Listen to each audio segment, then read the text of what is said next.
Article 132(1)(b) of the Constitution requires the President to address the nation once every year and at any other time.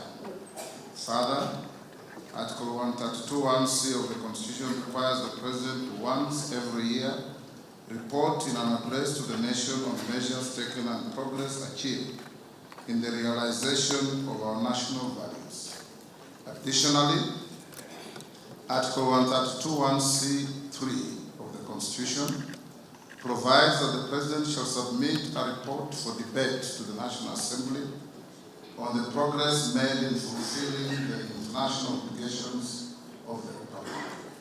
In this regard, honourable members, by way of a message to the House, His Excellency the President conveyed his desire to address a joint sitting of the Houses of Parliament today, 1st November 2024. Therefore, pursuant to the provisions of Standing Order 22 of the National Assembly Standing Orders, and by Gazette Notice number 15327, which was published in the Kenya Gazette on 18th November 2024, and indeed as also notified all members of the general public by way of newspaper notification published on 20th November 2024, I gave a notice of this special sitting of Parliament to the members of the National Assembly. Accordingly, honourable members, this special sitting is properly convened. Your Excellency, honourable members, distinguished guests, ladies and gentlemen, this year's President's Address comes at a time when the country is set to host the 14th edition of the East African Community Interparliamentary Games.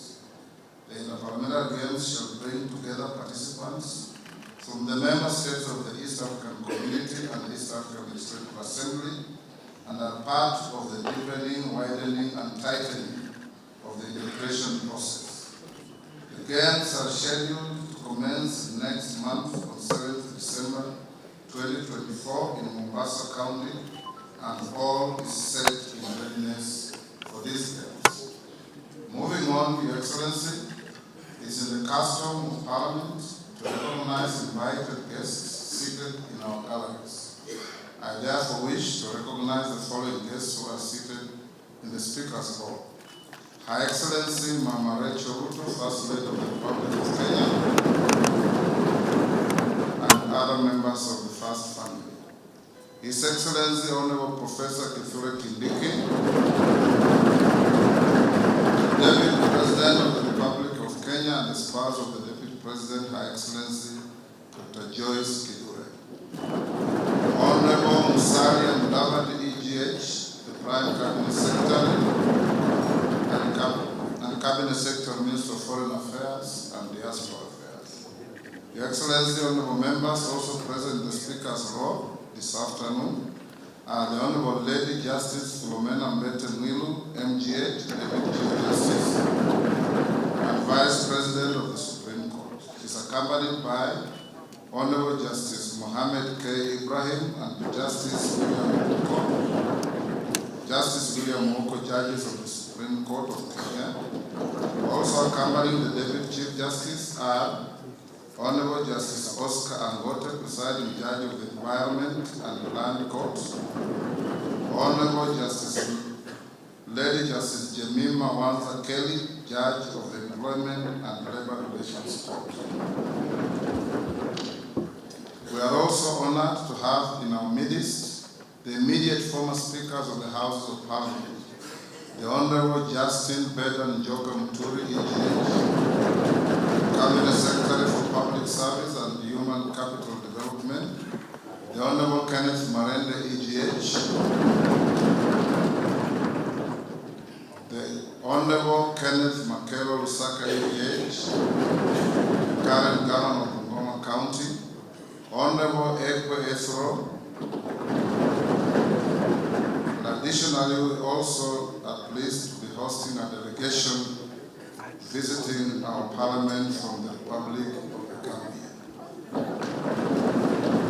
Your Excellency, allow me to also recognize the chairperson of the Council of Governors, who is also the Governor of Wajir County, the Honorable Ahmed Abdullahi, and the Honorable Johnson Sakaja, Governor of the City of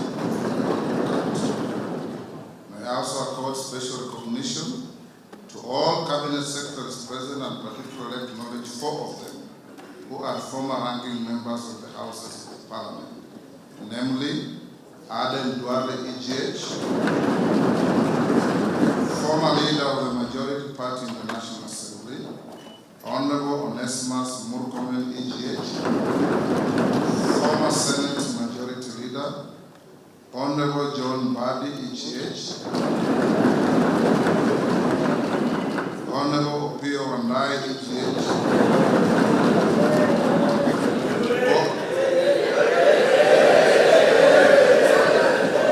both former leaders of the minority in the National Assembly. I need not mention that His Excellency the Deputy President is a former leader of majority in the Senate. I also acknowledge the presence of Mr. Felix Kosgei, Chief of Staff and Head of the Public Service, Principal Secretaries, members of the Diplomatic Corps and heads of constitutional commissions and independent offices and state corporations present. They are all welcome to the House of Parliament. Your Excellency, I wish to make a special welcome to Parliament and mention the Chief of the Kenya Defence Forces, General Daniel Kahariri, who is present, and the respective service commanders, the Inspector General of Police, and other leaders of our disciplined forces who are seated at the Speaker's row. Parliament is grateful for your distinguished service to our great nation.